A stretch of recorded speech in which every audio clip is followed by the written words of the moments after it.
Welcome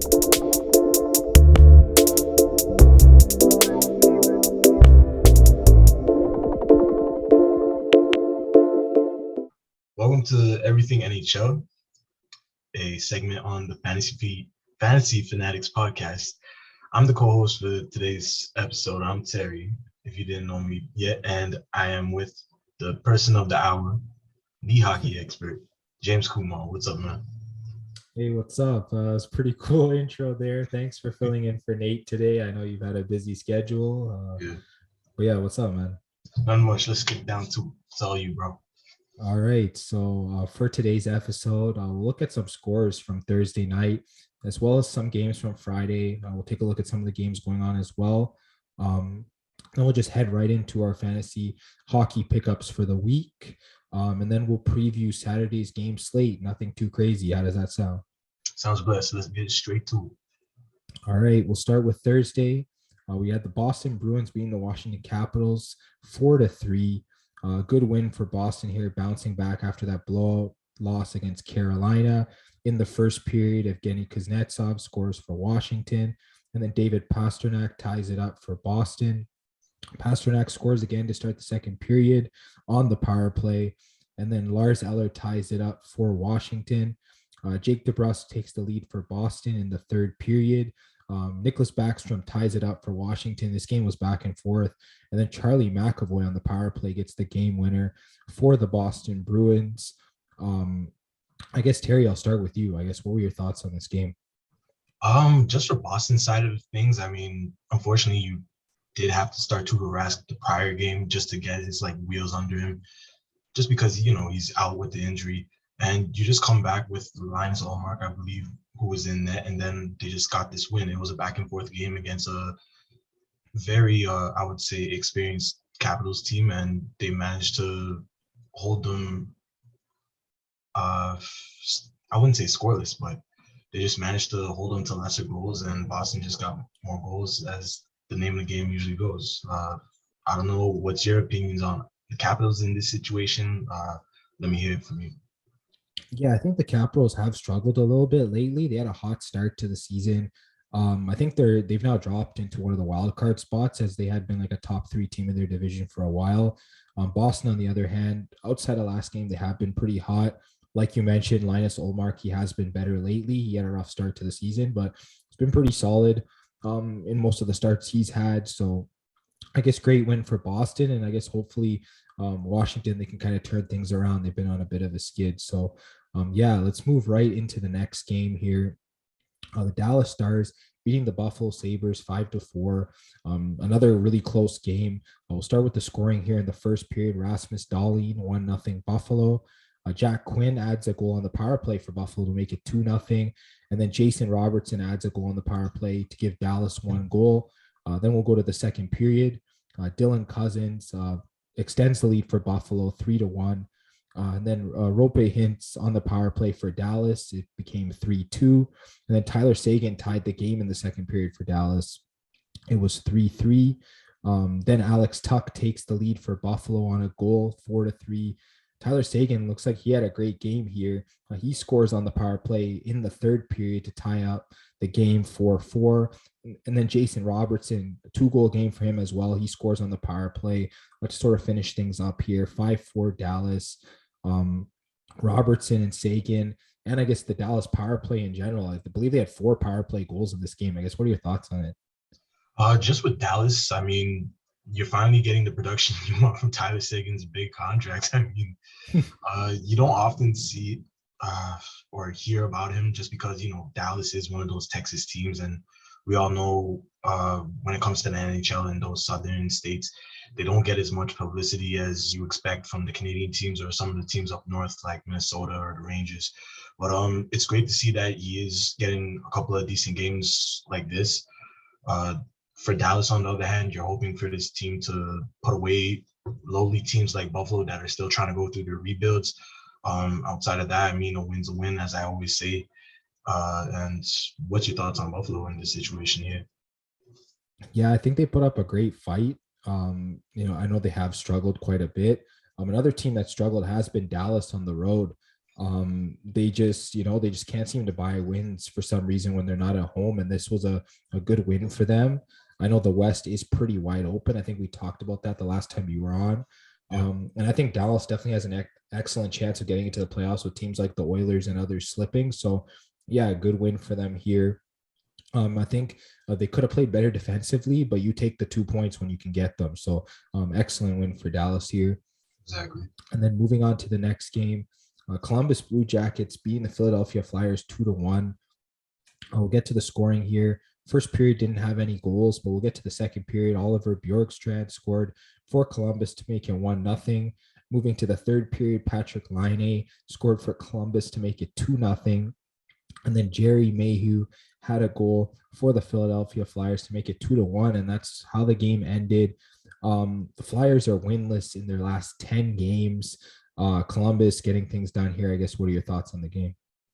On the game, I mean, as I said with Tyler Seguin, you get Patrick Laine, a guy that was coming from the Jets. If I'm right or wrong, hockey expert, please correct me if I'm getting these things wrong.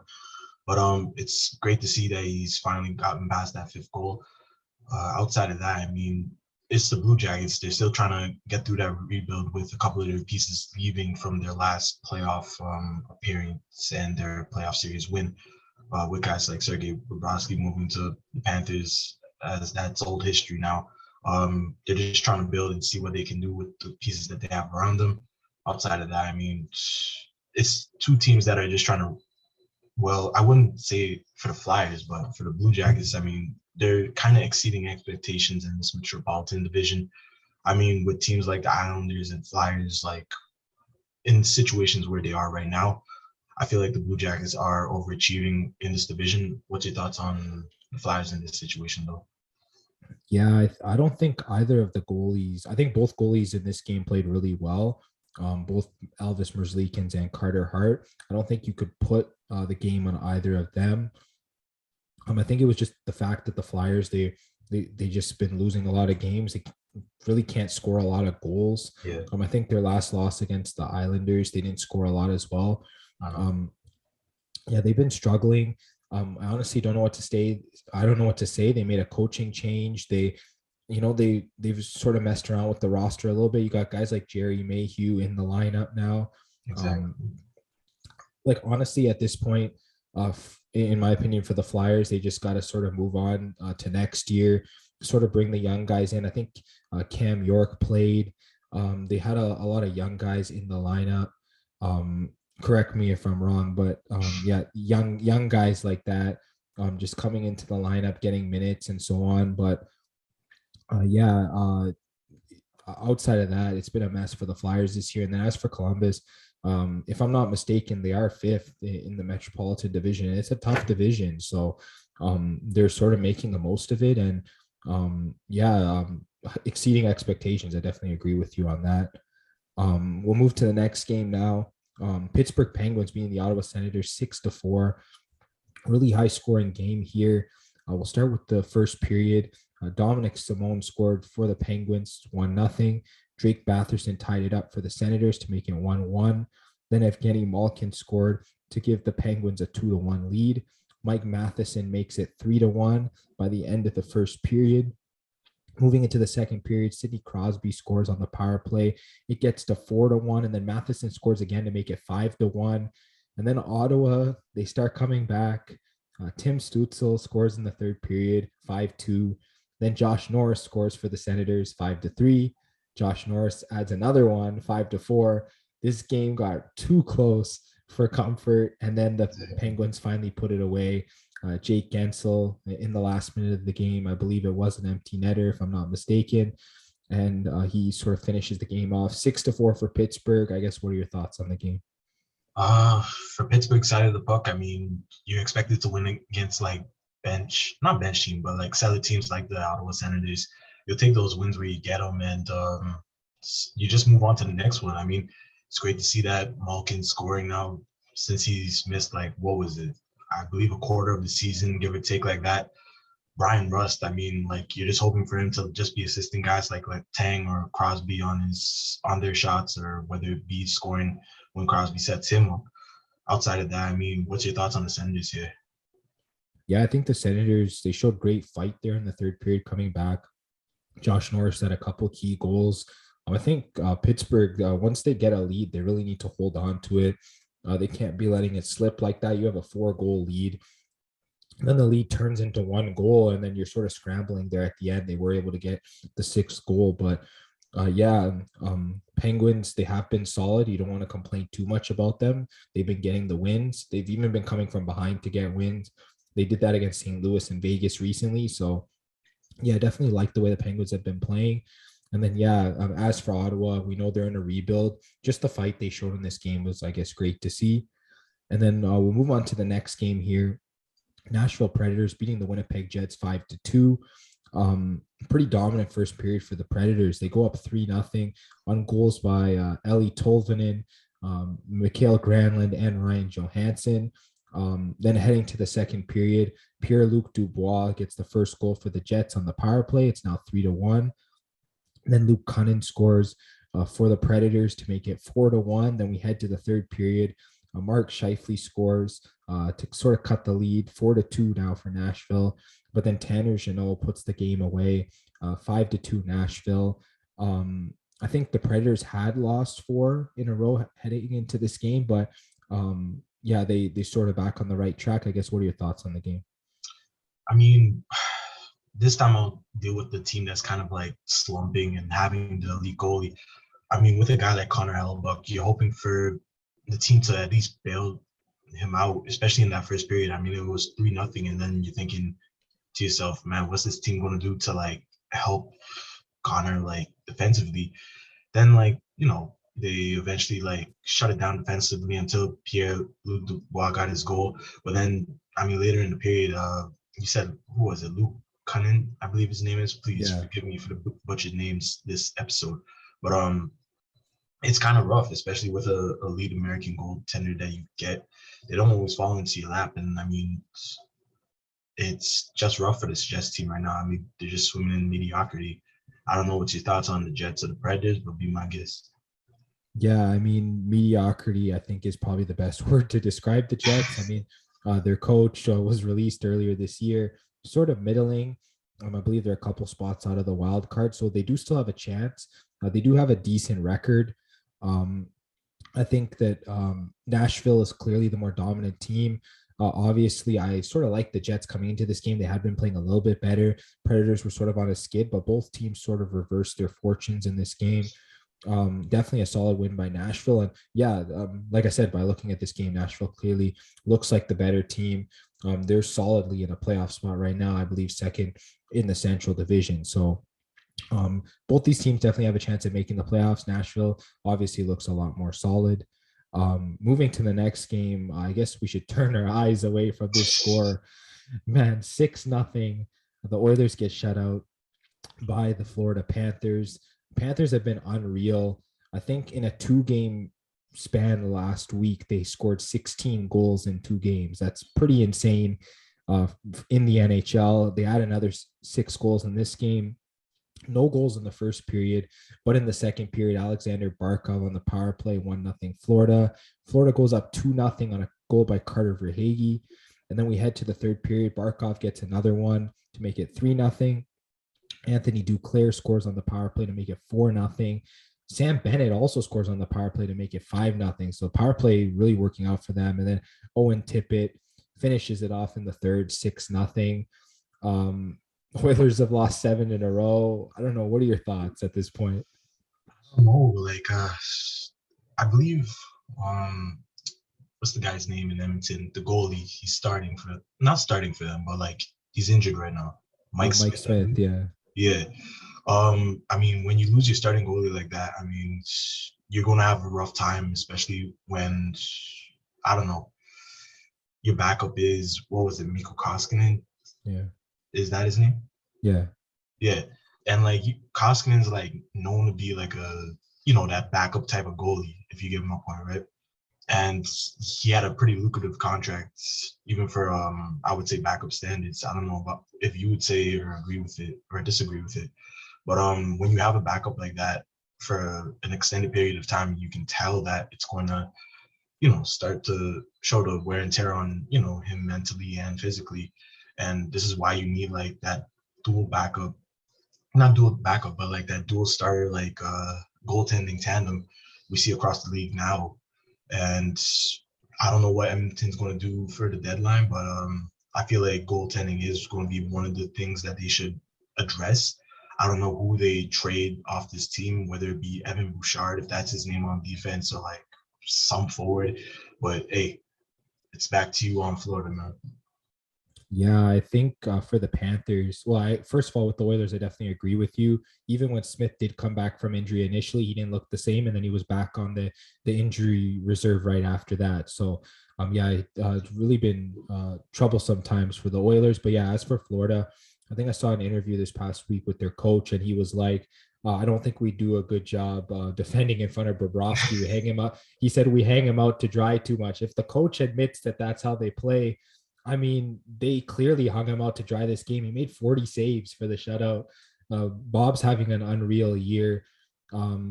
Like even their coach Burnett knows that they play a run and gun type style. And a team like the Oilers that plays like that, I mean, they took 40 shots. They weren't able to score. So this is probably one of the best wins Florida's had all year. They've looked so solid. They're one of the top teams in the Atlantic Division as we speak. They're scoring goals at an unreal rate. I believe they're second in goals per game behind Colorado, something like that. So, I mean, yeah, they've just been so solid all year. And I expect them to, do well in the playoffs as well. And then speaking of the Avalanche, we'll just get to their game next. They won 4-1 over the LA Kings. They have an 11-game point streak, which is insane. 10 wins, 1 overtime loss. Avalanche playing out of their mind. We'll start in the first period with a Mikko Rantanen power play goal to give Colorado the 1-0 lead. In the second period, Kiefer Sherwood had a goal to make it 2-0 for the Avalanche, and then Anze Kopitar cut the lead in half with a power play goal. 2-1 Colorado entering the third. Then Nicholas Aube-Kubel scored to make it 3-1 for Colorado, and then Devon Taves finished it off to make it 4-1 for the Avalanche. I'll just get your thoughts on this game. What do you think about these two teams? Let me go with the Kings on this one. I mean, they did have that like interesting start of the season where like they were just, what's the word? God, now I'm going back to my old self. Above expectations, especially for this Kings team with the roster they do have around them. Quentin Byfield didn't make his debut until like I believe it was this game or like the game. Yeah, I think it was this game actually. Yeah, so Byfield did make his debut this game. Unfortunately, they didn't get the win. They go against a Colorado team that's hot like this, as you did say, like an extended point streak of like 11 games, and like they have that 5-game winning streak as well. Anyways, back to the Kings. I mean, like right now they're in a little bit of a slump. I think it's 3 games as of this game that we're talking about right now. They're still second in the Pacific Division against teams like the Sharks, the Ducks, and the Flames. And I mean, they're holding their own against some of the better teams in the league. Sometimes luck does run out. I don't know about you. What's your thoughts on the Kings and maybe even Colorado in this instance? Yeah, I think for Colorado, we pretty much covered it all. They're one of the hottest teams in the league right now. They moved into first in the Central Division. I think they're scoring goals at the highest rate right now this season. I think you said 5-game win streak they're on right now. They're playing some unreal hockey. They're first in the West now. They're even contending for first in the league right now with teams like the Panthers and the Lightning. So really solid overall by Colorado. And you mentioned for the Kings, they're in a weak division, so they are still second in that division. But maybe they haven't been playing their best hockey. So I guess they're just looking to turn things around. They are a decent team this year, so hopefully they can do that. And then getting to a game here, the Vegas Golden Knights beating the Montreal Canadiens 4-3 in overtime. We'll look at the scoring here. First period, Chandler Stevenson scores to give Vegas the 1-0 lead. Michael Pezzetta adds a goal for Montreal to tie it 1-1. Then in the second period, William Karlsson takes the lead for Vegas on the power play. And then Tyler Toffoli ties it up for Montreal with a power play goal as well. Moving to the third period, Mike Hoffman scores for the Canadiens to give them the 3-2 lead. Then Jonathan Marchessault ties it up for the Golden Knights on the power play. It goes to overtime, and then Shea Theodore gets the winner for Vegas there. It was a clutch win by the Golden Knights. But I think Montreal played a solid game. I guess, what are your thoughts? Yeah, Montreal did play a solid game up until they allowed that Marchessault goal. Uh, Honestly, I don't know what to say for this Canadiens team this year. I mean, we've seen what they did the prior year. They made that. I would think you would claim it as a Cinderella run, especially in that Canadian division or Northern division or whatever they called it. Outside of that, I mean, you can see why Carey Price is such a big part of this team. And right now, I believe they're playing, what's his name? I can't even remember the guy's name. Samuel Montembeau, yeah. Thank you. Yeah, it's not even Jake Allen now. So, like, Yeah. you do what you got to do with whatever you get. And, I mean, good luck next year.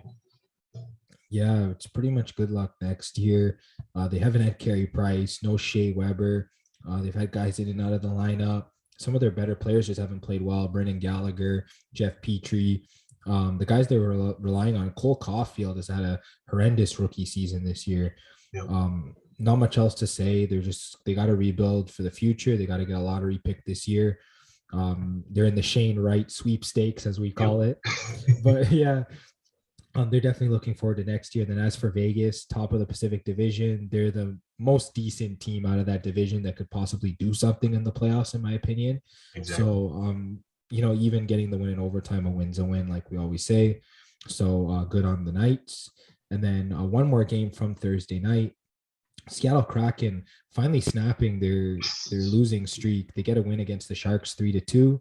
We'll get to the scoring here. In the first period, Thomas Hertl makes it 1-0 for the Sharks. And then in the second period, 2 goals by Carson Soucy, both in that period, 2-1 lead for Seattle. Then in the third period, Kelly Yarncroc had a goal to give Seattle the 3-1 lead. And then Mr. 5-goal man, Timo Meier, he got a goal in this game on the power play to sort of cut the lead down. But the Sharks weren't able to tie it after that. So Seattle gets the 3-2 win. I guess, what are your thoughts on this game? Oh my God. I mean, you're not going to expect the Kraken to win a lot of games this year. It's not like the expansion team like the Vegas Golden Knights is a year or two ago. This team will be a bottom feeder team as we all expect, but then they're also going to pull up upsets like middle of the pack teams like the San Jose Sharks in this situation. Yeah, you're all right, Mr. 5 goals, Timo Meier.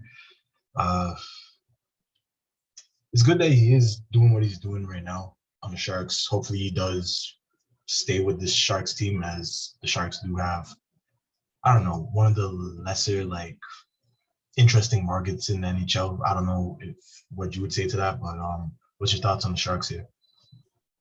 Yeah, honestly, for the Sharks, they've sort of been an up and down team for most of the year. I think you could probably agree with that. Yeah. They might potentially be in a wild card spot right now at the moment. Let me double check. Yeah, they are. They're barely sitting in there. So yeah, they're just sort of hanging out in that wild card area.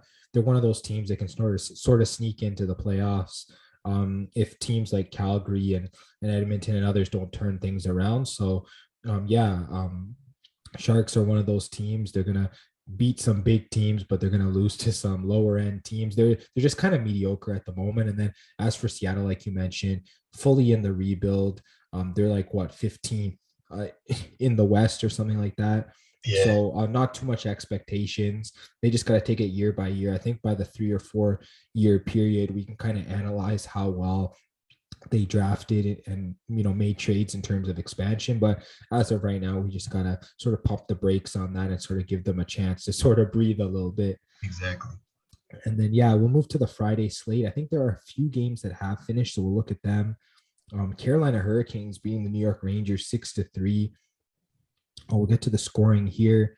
In the first period, Vincent Trocheck took the lead for Carolina on the power play, 1-0. Seth Jarvis made it 2-0 for the Hurricanes. Then we get to the second period. Jesper Fast made it 3-0 for the Hurricanes. And then Mika Zibanejad scored on the power play to give the Rangers a goal. And then Sebastian Aho comes right back, makes it 4-1 for Carolina. Nino Niederreiter makes it 5-1. This game's getting out of hand, just like the Boston one did the other day. Yes, sir. And then third period Rangers, they have some fight. Chris Kreider on the power play. He's been great all year. Greg McKegg scores a goal to make it 5-3. Carolina lead. But then Tony DeAngelo finishes it up on the power play for the Hurricanes to make it 6-3. I guess just give me your thoughts on this game. I'll say it from the Rangers perspective on this one. I mean, you just played Toronto on, what was it, Wednesday, something like that? Wednesday, yeah. Yeah, so it was Wednesday. You're playing a powerhouse team like the Maple Leafs. You've basically squeezed out that win from what you were telling me on what we were talking about on Wednesday. Like, the Leafs played great, and then they ended up losing the game, something like that. And then when you go up against, like, I don't know, you got the Hurricanes, the top team, the Scalo of the Metropolitan Division. I mean, sometimes you get lucky, sometimes you don't. And I mean, in this case, the Hurricanes got their number. In 3 days, you got to play, like, well, let's be honest, probably 2 top 5 teams in the whole NHL. And then, as I just said a sentence ago, sometimes you get lucky, sometimes you don't. And I mean, the Rangers are a good team as well, but sometimes other teams got your number. Yeah, I mean, the Hurricanes, they've just been dominating teams this year. We saw what they did to Boston earlier in the week. They do it again to the Rangers. Obviously, the Rangers brought it back a little bit. Yeah, this Hurricanes team, they're one of the toughest teams to play against, if I'm being honest. They have like a 27-8-2 record, really solid over the year. Rangers didn't have their starting goalie, Shesterkin, in this game. He's been one of those cornerstones for the team. So, yeah, they kind of just struggled a little bit in this game. Defensively, I feel like the Rangers can be a little bit better. The Hurricanes sort of exposed them a little bit in this game, as well as the Leafs did earlier last game. So I think the Rangers, they need to tighten up a bit defensively if they sort of want to make a deep playoff run this year. But then other than that, I feel like the Rangers still are a very good team. We'll get to the next game here. Pittsburgh Penguins beating the Columbus Blue Jackets 5-2. Solid win for the Penguins here. We'll get to the scoring. Brian Dumoulin scored in the first period to give Pittsburgh a 1-0 lead. Gustav Nyquist ties it for Columbus. It was a shorthanded goal. And then Columbus takes the lead off of a Boone Jenner goal to make it 2-1. Then Sidney Crosby scores to tie it up for Pittsburgh 2-2. We get to the second period where there were no goals scored. Then in the third period, Mike Matheson, he's been sort of on a hot streak. He scored to give Pittsburgh the 3-2 lead. Sidney Crosby scores again on the power play to make it 4-2. And then he completes the hat trick in the third period to give Pittsburgh the 5-2 win. Huge game for Crosby in this game and for the Penguins. 4 wins in a row. What are your thoughts? Yeah, I believe they were just saying earlier today, not even today, but like earlier, probably like 10 minutes ago, something like that. I think like his 12th hat trick in his career, which is surprising, especially with the generational talent like that. Outside of that, I mean, it's a Columbus Blue Jackets team that's like middle of the pack in the Metro, and you're expected to take these wins, especially when your team's fully healthy. I wasn't sure if Gino played this game, but the way they played tonight, I mean, it looked like they were fully healthy. I don't know. What's your thoughts on the Pens and the Jackets in this situation? Yeah, we talked about the Jackets. They've been a middling team most of the year. I think they're 1 game below 500. Probably expect them to get a win in their next couple of games to sort of even that up. And then, yeah, as for the Penguins, they just looked so solid in this game. I believe Malkin did play. But yeah, this was the Sidney Crosby show at this point. He just pretty much put this team on his back and got a hat trick here like he's been doing all year. He's been playing fantastic. And yeah, Pittsburgh, they look like a contender. I mean, every year people say, they're old, they're going to sort of regress, and they haven't done it. So, yeah, I definitely like Pittsburgh and what they've been doing this year. We'll get to a game that you probably don't want to talk about, but we're going to talk about it anyways.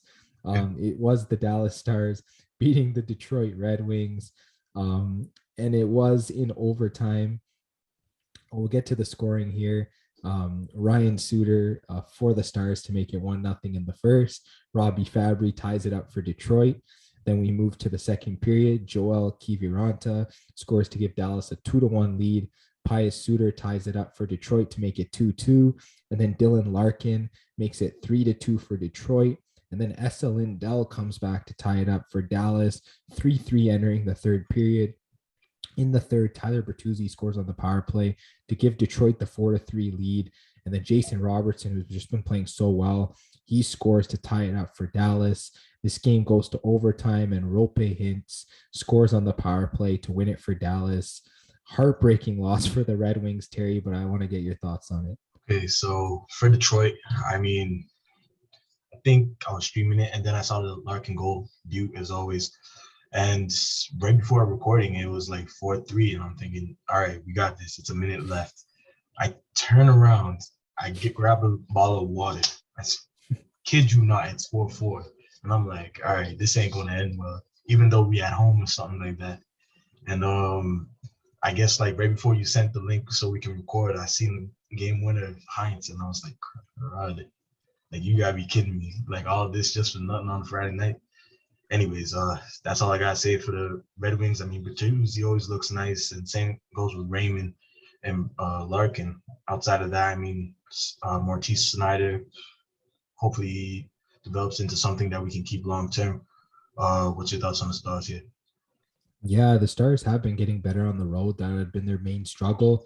They get 2 clutch road wins in their past 2 games. So, yeah, good on Dallas. Like we said, they're trying to make that push towards the playoffs as the West is pretty wide open. And then, yeah, as for Detroit, they have been better at home. Sort of been up and down lately, though. They did have multiple leads in this game, and they did blow them. So it's tough there. Like you said, Bertuzzi's played well. Larkin's played well. I definitely like the offense for this team. It's just another tough loss, and it's going to be tough to catch wildcard teams like Boston and Washington at this point. So Detroit sort of dug a hole for themselves. Hopefully they can sort of come out of it and sort of, get it, I guess, make a run at a playoff spot. Whether they get in or not is a different question. But yeah, hopefully they still can do that. Getting to the next game, New York Islanders, they shut out the Arizona Coyotes 4-0. Islanders have played better as of late. We'll look at the scoring here. Scott Mayfield scored in the first period for the Islanders, and then Austin Cesarnik also scored for the Islanders. So it was 2-0 at the end of the first. No goals in the second period, but in the third period, Brock Nelson had 2 goals to give the Islanders a 4-0 win. Pretty straightforward game, but I guess what are your thoughts? All I was hoping for was a Semyon Varlamov start for the Islanders. I mean, you get a team like the Coyotes, and you're hoping, all right, let's play our like backup against this bottom feeding team. But nah, they put out the franchise goalie against this team just for a warm up or training session, I guess. And now they gotta play the Leafs tomorrow night on Saturday with Varlamov on a back to back. I mean, I don't know if that was the smartest move. Hockey expert, what's your opinion on the Isles and the Yotes in this situation here, man? Yeah, no offense to the Coyotes, but this kind of was a warm-up. What was it, like a 17-save shutout? He didn't really have to do much there. Varlamov's going to get shelled by a lot of angry Leafs pucks tomorrow. So he's going to be a tough start. Don't start him in fantasy unless you're desperate. That's pretty much my advice there. And yeah, the Islanders have been turning things around. They actually have a winning record for the first time all year. So good on them. And then the Coyotes, we know they're a rebuilding team. Not much else to say there. They've been getting some clutch wins here and there, but other than that, pretty much looking towards next year. And yeah, that's pretty much the end of the recap for Friday, as the rest of the games are still going on. In the third period, Minnesota is up on Chicago. Actually, the game just finished. Let me take a look at it here. It finished at 5-1 for Minnesota over Chicago. So we will recap this one. In the first period, Marcus Foligno scored 1-0 Minnesota. Ryan Hartman got 2 goals in the first period to make it 3-0 for Minnesota. We get to the second period, Kalen Addison scored to make it 4-0. And then Brandon Duhaime had a goal to make it 5-0 for Minnesota. This was just a shelling in this game. In the third period, Dylan Strome did get one back for Chicago to make it 5-1, but that was the end of the game. This game just finished. What are your thoughts? I don't know what to say about this Blackhawks team. I mean, I probably said it like a week or 2 before I stopped recording with you guys. With all the talent they have, you assume that they should be like one of the top teams in the Central Division if that's where they're placed. I don't really got that much else to say. I mean, all the talent, you should be winning.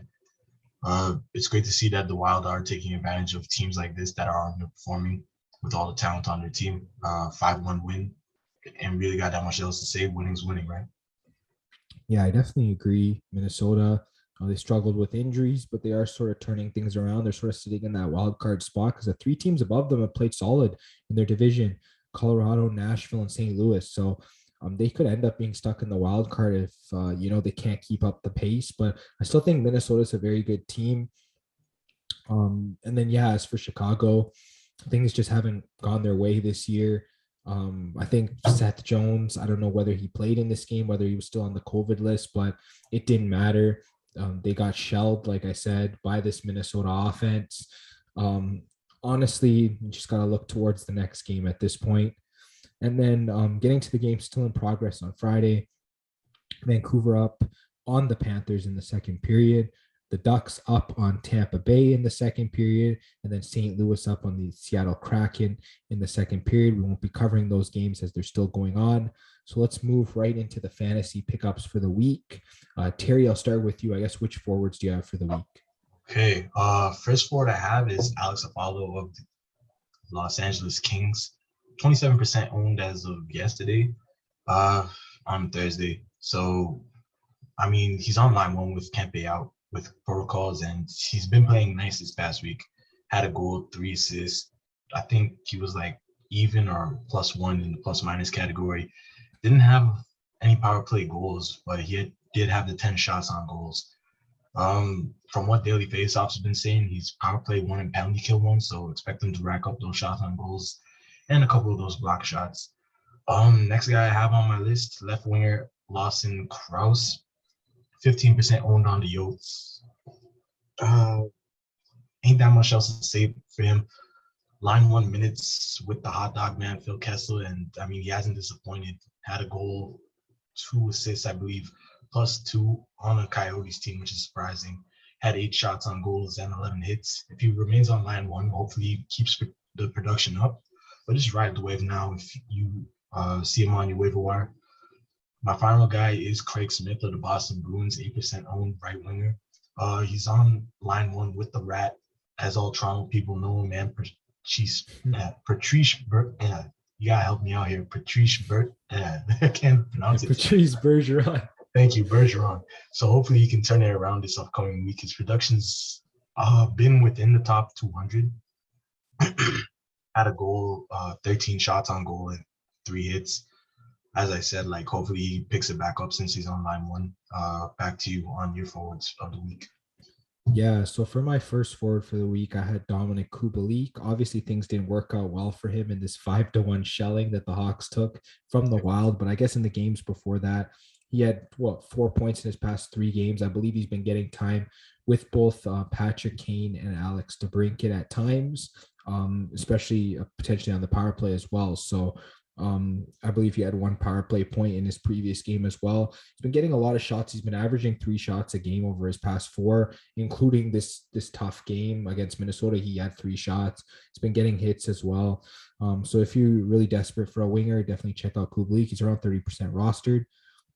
Then I'll get to Boone Jenner from the Columbus Blue Jackets. He's just been playing great.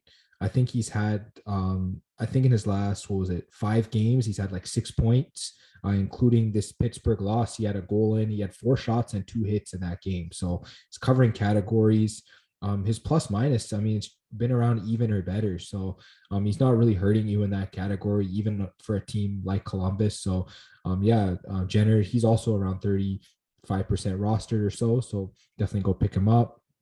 Then I have Alex Tuck for the Buffalo Sabres. He's been unreal since coming back. I think in the 7 games he's played coming back, he's had 7 points, something like that.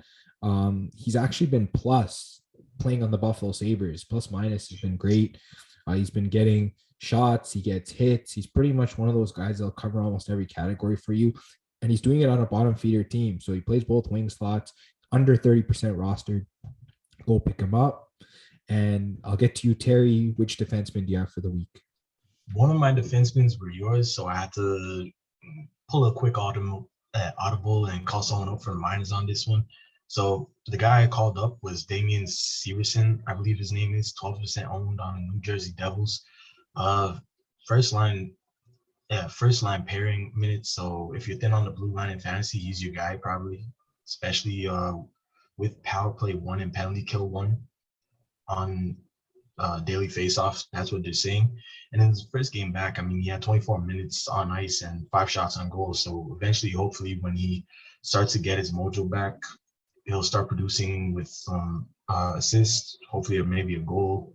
Who knows? And my second guy, Shane Gostisberg of the Arizona Coyotes. I mean, 42% owned. Honestly, I'm not going to sugarcoat it, but the Yotes have been bad this year as always. But the bright spots on the blue line with Shane Gostisberg. I mean, first line pairing minutes with the addition of him playing on power play 1 and penalty kill 2.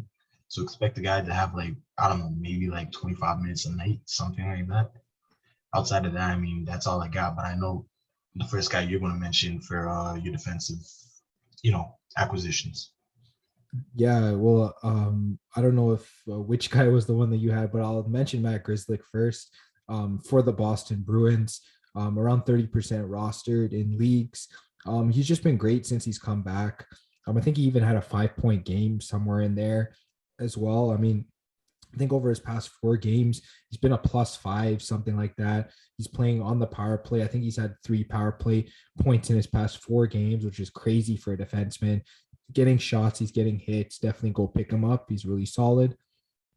And then another guy I have is Braden McNabb for the Vegas Golden Knights. He's mostly a hit specialist, in my opinion. He's been in the top 10 in hits a lot of years in the league. I believe he even had 10 hits in one of the games this past week, which is pretty insane. So if you're in a league that's like a bangers league or a league that counts hits, he's definitely solid. He gets shots as well. I believe he had 4 shots in his last game and he was +1. So definitely really solid. Go pick up Braden McNabb if you're sort of lacking in those categories. And then moving to goalies, Terry, I guess, who do you have? My guy was Pavel Franco. If I did say that right, 43% owned on the Avs. I mean, with a hot team like the Avs at the top of the Central Division and with Kemper did taking a nasty hit like earlier this week against the Minnesota Wild from, I believe, Greenway. I mean, it is going to be interesting to see like how the Avs like incorporate Franco's when it comes to starting night to night.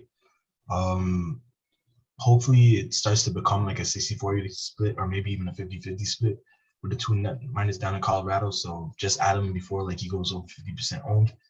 Outside of that, I mean, let's hear what you guys say for goalie. Yeah, a guy I've been pumping the tires on all year is James Reimer. He's now under 50% rostered because he did miss some time, but coming back, he didn't skip a beat. He got the win. He made almost 40 saves. And yeah, he's just been solid all year. I mean, just looking at his stats, I think he has 12 wins on the year. He has a 265 goals against average and a 918 save percentage, which is pretty solid for fantasy. He's also got a shutout on the year. So yeah, Sharks have been up and down, but more ups than downs when Reimer's been playing. So definitely a guy you want to go at as he is the better goalie of their 2 goalies. So yeah, that's going to be the end of the fantasy hockey pickups for the week. So let's just move right into the preview for Saturday's games. I guess we'll just go back and forth and pick winners of these games. We'll start with the first game on Saturday, the Philadelphia Flyers at the Buffalo Sabres. I guess what are your thoughts on this game? I don't know, man. I mean, I heard Philadelphia got a 10-game losing streak. You got to go Buffalo on this, bro. I don't know if you got other opinions on this, but I feel like Buffalo's a lock. What about you, man? No, I might like Buffalo as well. I can't really say anything good about the Flyers right now, other than Carter Hart's been hung out to dry almost every single game, not getting any goal support whatsoever. And it looks like Buffalo's been able to score some goals. So, yeah, I think the Sabres are a decent pick here. Getting to the next game, we have the Winnipeg Jets at the Boston Bruins. Bruins are favored in this game. I guess which side do you like?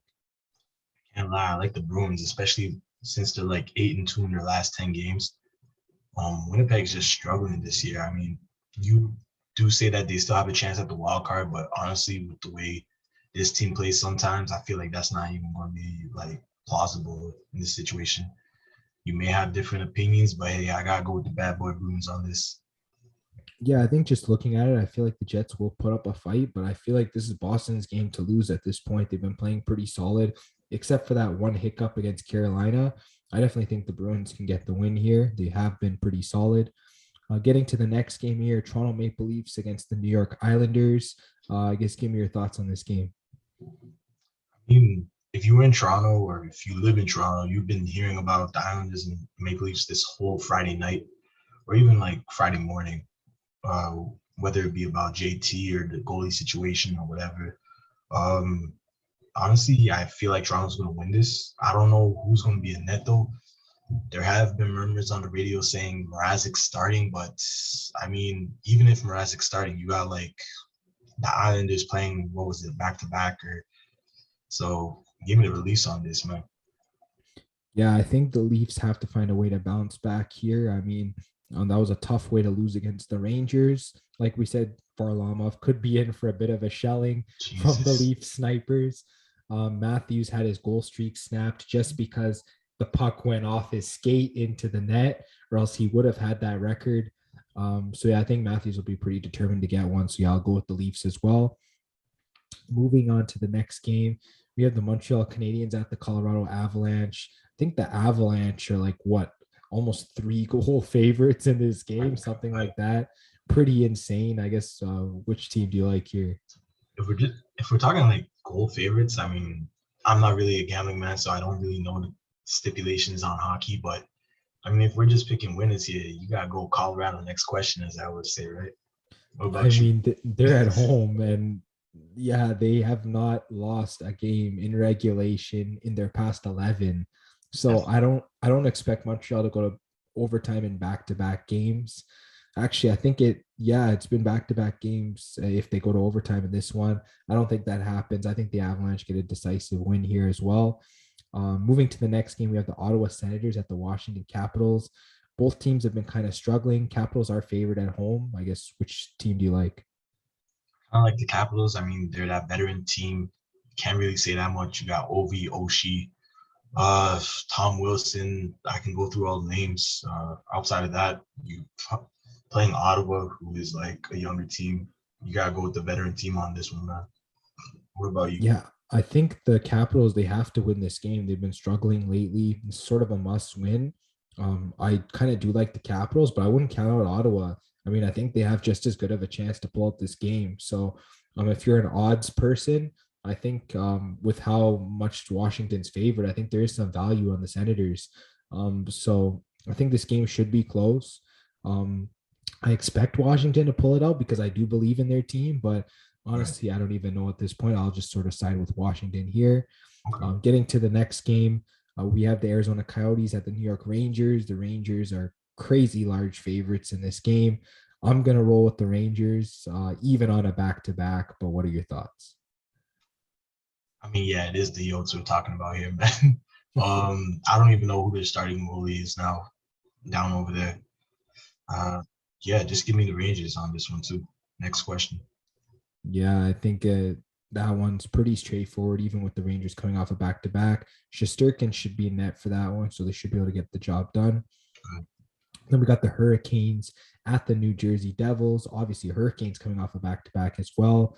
I guess which side do you like here?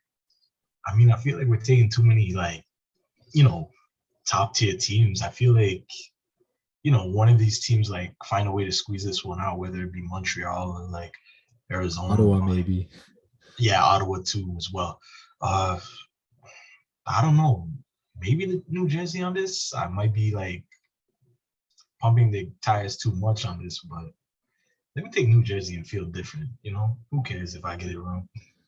Honestly, with the way New Jersey's playing, they lose to the Coyotes at home. They'll probably beat Carolina at home, knowing Oh, the way they've been playing. But yeah, I think I still have to go with Carolina here. They just look too good. They've been blowing out teams.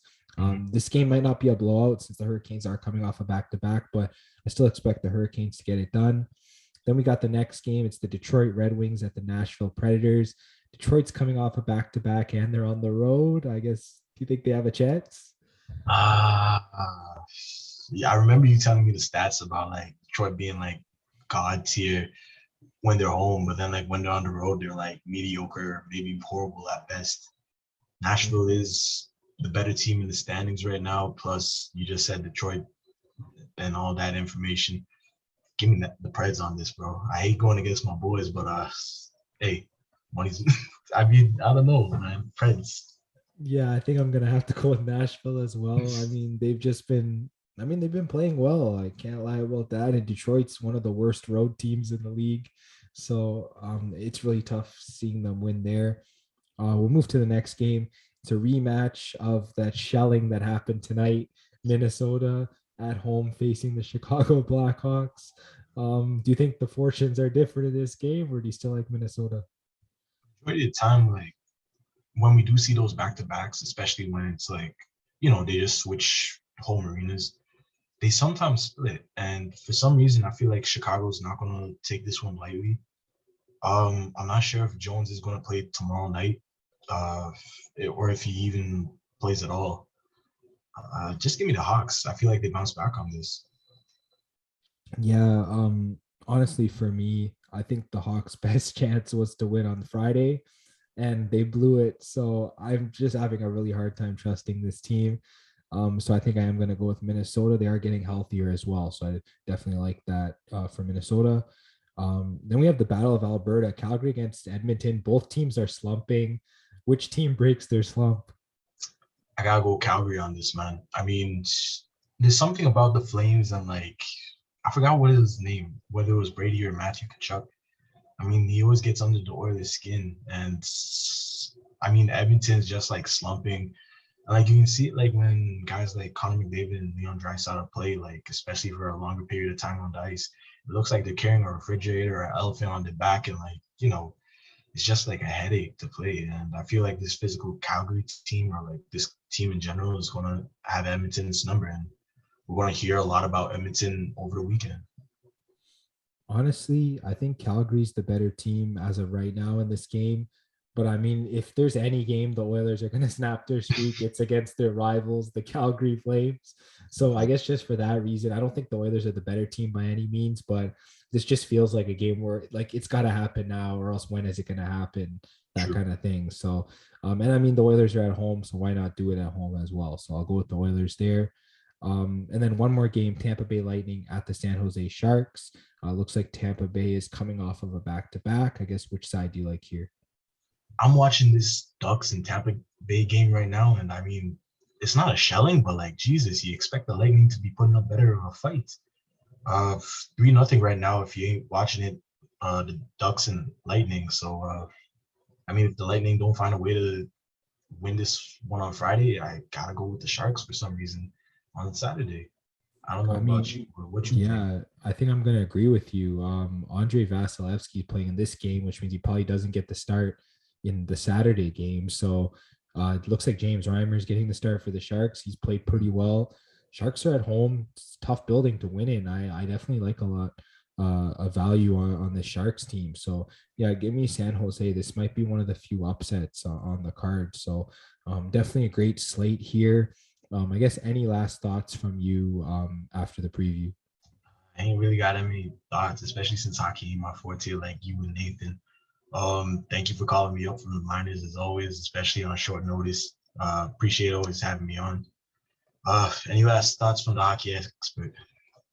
Yeah, honestly, we've seen large winning streaks and large losing streaks coming out of the break there. You've got teams like the Avalanche just sort of soaring out.